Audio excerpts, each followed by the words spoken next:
What is good, everybody? You are here chilling with the real Satoshi Aoki on the channel where we bring you raw cryptocurrency news, education, and information. Whilst I do have over 3 years experience in the cryptocurrency, Bitcoin, and blockchain space, these videos are never financial advice. I'm not a financial advisor. However, that being said, I'm extremely passionate and have always been bullish about this space. And in today's video, I'm going to be talking to you specifically about a topic which I've been wanting to cover for a while now. I have sort of mentioned it fleetingly in various videos, but it's a topic that's so important. Do not get solely fixated on price action, aka PA. Let me give you an example. I'm going to use Bitcoin in this case. Bitcoin at today's price is doing very well. It's around $13,200 for one BTC. We just had the recent massive news from PayPal. Most bullish news ever, mind you, for the space. And a lot of people say that that fundamental piece of news made the price go up to 13,000. And again, we're sitting at around 13.2K USD, baby. Go Bitcoin.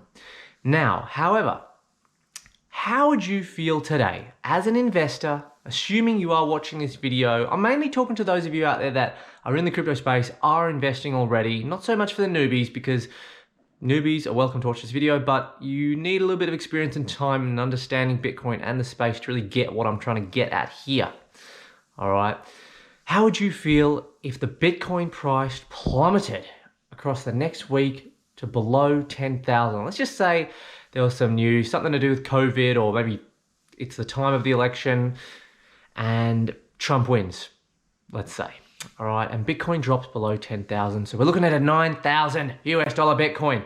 It's just dropped 4,000 US dollars in a matter of weeks or a week.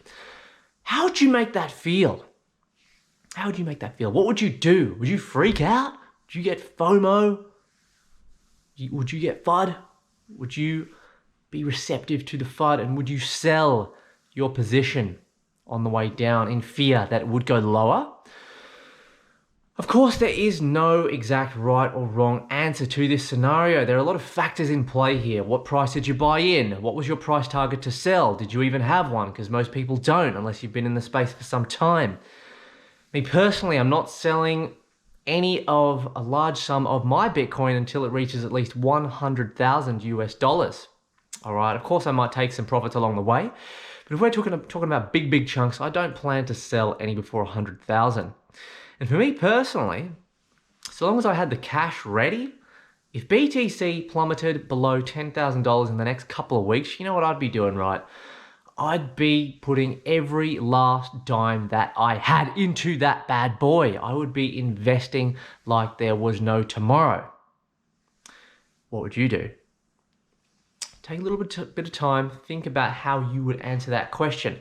It's all well and good for me to say that I'd just invest and I'd buy in, but the real answer that I'm looking for, the real information is why, the WHY. Why would I continue to invest even though Bitcoin has just plummeted to below 10,000 US dollars? Well, quite simply, of course, the price action of cryptocurrencies is important, but it's not everything, all right? Just because a cryptocurrency is dropping or has dropped in value, it doesn't necessarily undermine that cryptocurrency or the business that is attached to it. I am a firm believer that I can honestly say that I'm 99.9% sure that Bitcoin is here to stay. It is the king of crypto, and it doesn't matter today whether the price is 5,000, 10,000, 9,000, 13,000, or 20,000. I still think it's going to be around, and I still think that over the next 10, 20, 30 years, Bitcoin is going to continue to appreciate in value over time. So with that being said, all I'm really focused on for my long-term holding position of Bitcoin is accumulating, because I believe in Bitcoin. I believe that it is being used on the technology of blockchain, and I believe that it is going to just essentially form itself as digital gold. I believe that BTC, Bitcoin, is here to stay. So it doesn't matter what the price action does. Okay. Whereas a lot of newbies, or not just necessarily newbies, a lot of people in general, they see the price drop, media sees the price drop of Bitcoin. Everyone's focused on the price drop of Bitcoin, of BTC. Bitcoin moves a few thousand this way, moves a few thousand the other way. We're doomed. Oh, it's crazy. And it's been happening for the last 10 years. And just bear with me, wait with me. I am going to get around to crypto.com in just a moment, but it was really important that I gave you this analysis of Bitcoin. Don't worry about the price action in the short term. What you need to be worried about primarily, or what your point of focus needs to be on, is whether you believe in that crypto, whether you believe in the company backing that crypto, whether you believe in Bitcoin. And that should really be the sole factor that dictates on whether you continue to invest or whether you believe it is time to sell. Now listen, I know that a lot of my recent videos have been talking about how I have just been so disappointed about how Crypto.com have handled their PR, their public relations, and it's potentially, arguably led to the reduction, almost a 50% reduction in the price of the coin. We're looking at around a 17, 18 cents CRO token. Now we're lucky to hold 10 cents. What you got to understand is, it doesn't bother me. My crow's locked up on the exchange. My crow's locked up in the card stake. I ain't selling my crow. No way. I am not selling any of my crow until it at least reaches all-time high. At least, at absolute least. And even if I did sell a portion at that time, it wouldn't be all of it. And if I did sell, I'd probably be getting back into something like Bitcoin or Ethereum, or maybe some other altcoins that I might fancy at that time. All right, Jen, and the reason behind it is because despite how I've disagreed with the way that Crypto.com have handled this recent garbage that has just come about, despite how I feel about it, the moves are still valid. All right, they are a business and they needed to do what they did to continue bringing the business forward into 2021. Could it have been handled and managed differently? Of course. And if it was, the community would have gotten a better rap on the whole. Because whether they like it or not, people have left. Influential people as well. And it's just never a good thing. But again, we've spoken too much about that. But again, what I really just want to say is, I'm not one of these people that think crow's going to zero. I'm not selling my CRO because of this news. No way. No way it's lost 50%. I'm not going to freak out and sell. Absolutely not. But why am I not selling? Why are you not selling it? Well, it's the same reason why I'm not selling, or why I wouldn't sell Bitcoin and why I'd buy more. I wouldn't necessarily buy more CRO in this case, because at the end of the day, it is an altcoin and the company is more of a startup. They haven't been around for a long time, so I don't have as much faith in them that I do in BTC.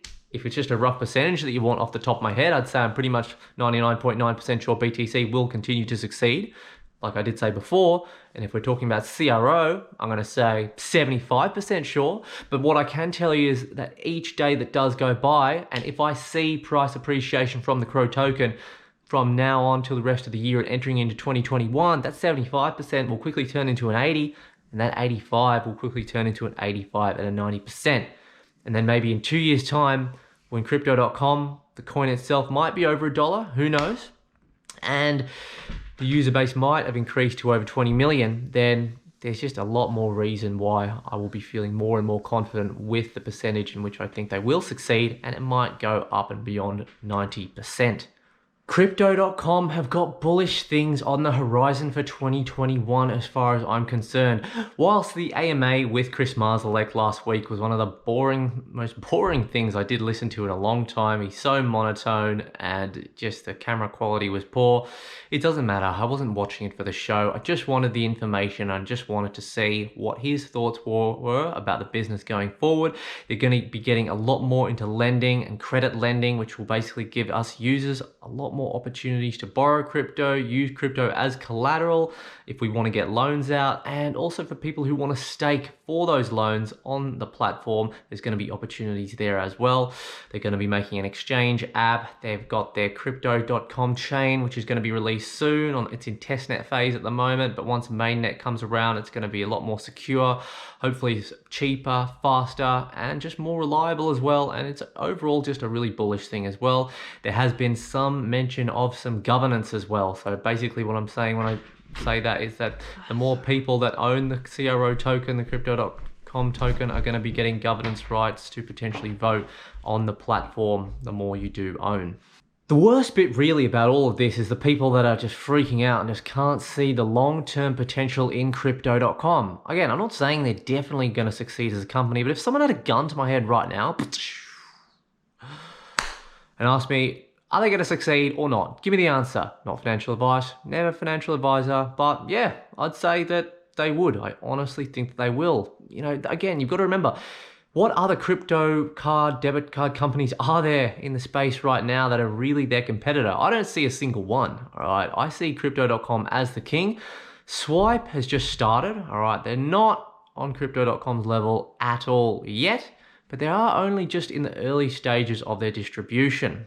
All right, so Swipe's the only real up-and-coming competitor, and also because they've got the backing of Binance, which is arguably the biggest crypto exchange on the planet. And when we talk about volume and just popularity and just ease of use for the customer, that is a little bit more experience with trading and using centralized exchanges. And yeah, what else can I say about the topic? You know, I do believe in crypto.com. I feel sorry for the people that sold out at a loss because I think they made a mistake, all right? They could have just held on a little bit longer, not freaked out, and made a little bit more money.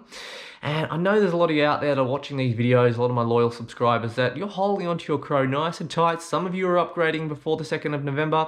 I'm personally not doing it, and the only reason is because I was planning to use my exchange CRO to potentially upgrade to the ICY, and I was a little bit annoyed that reduction from 18% to 12%.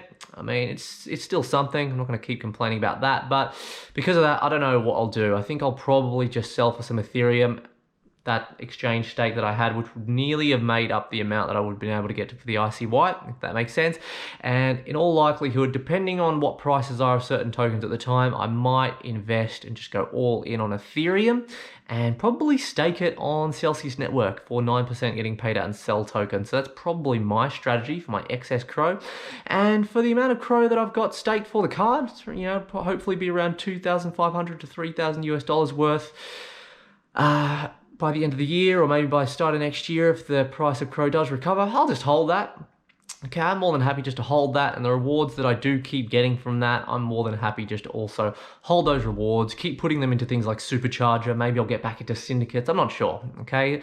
But the fact of the matter is, crypto.com is just a great onboard ramp. It's just good for the average user to get on board, start using the services, and I'm just bullish on it, you know, I'm just bullish on it. There's market, like basically taking the whole market share. That's what people forget. And what people also forget is, yeah, they're a new company, and, you know, whether or not the mistakes they made were deliberate or whether they were staged or whatever, you know, I've never once thought that they were a scam or a Ponzi scheme like a lot of people are also saying. So, you know, honestly, these kinds of people that are making these kinds of videos about Ponzi schemes and scams, it's just pure clickbait, you know, it's just pure clickbait.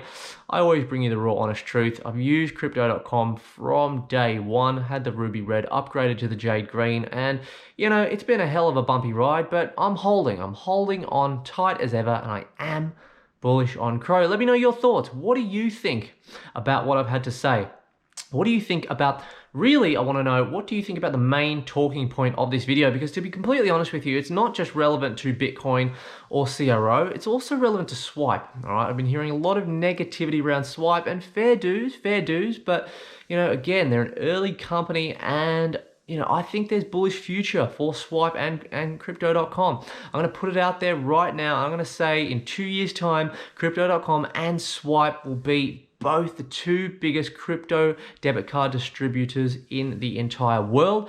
And I'll be very surprised if any competitors will be able to catch up with them. Let me know what you think about that. Let me know whether you are on Team CRO. Let me know whether you are on Team SXP. Let me know whether you are dabbling in both pies, or whether you are married to one and then had an affair with the other one? I really want to know. I'm interested to create some hot topic of discussion around this. And just remember, folks, to really summarize the video, don't always get too stressed out about price action. Yes, it's important, but focus on the holistic view and really hone in and focus on that coin, on that company, on that crypto that you are invested in, and ask yourself the honest question: do you think they're going to be around for the foreseeable future? If your cash out plan is in 1 year, do you think, based on the fundamentals, they are going to be around in 1 year? If your cash out plan is 10 years, ask yourself the honest question, do your own research, listen to a lot of other people, listen to the pros and cons from a lot of other people, influencers like myself and YouTubers and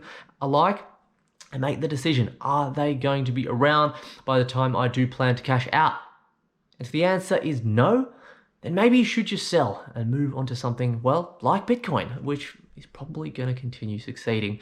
Guys, thanks for staying on for the entirety of the video. It was really great to have a chat with you today. I hope you enjoyed the video today, and we'll see you in the next video. Cheers, viewers.